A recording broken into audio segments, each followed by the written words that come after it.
আপনাদের সকলকে মাধ্যমে জনগণের কাছে এই বার্তা পৌঁছে দিতে চাই।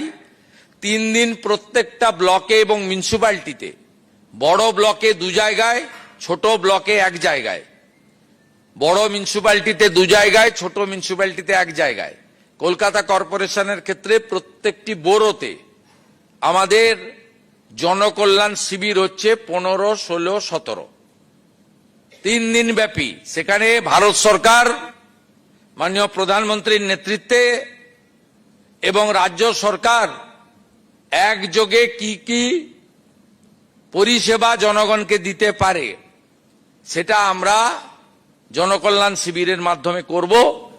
যারা বিভিন্ন স্কিমে, পিএম কিষাণ সম্মান নিধি থেকে, শ্রম দপ্তরের একাধিক স্কিম থেকে, আমাদের প্রধানমন্ত্রী সূর্য ঘর থেকে, স্বচ্ছ ভারত থেকে, রাজ্যের অন্নপূর্ণা যোজনা থেকে, বার্ধক্য ভাতা, দিব্যাঙ্গ ভাতা থেকে শুরু করে যা যা প্রকল্প আছে কেন্দ্র এবং রাজ্যের, সেখানে নাম নথিভুক্তকরণও করতে পারবেন।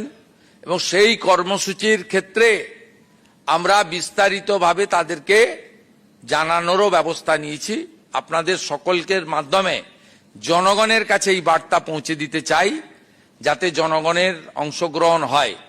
208টি কেন্দ্রে আমরা জিতেছিলাম, 1টি কেন্দ্র আমাকে ছাড়তে হয়েছে, 207-এ আমরা আছি।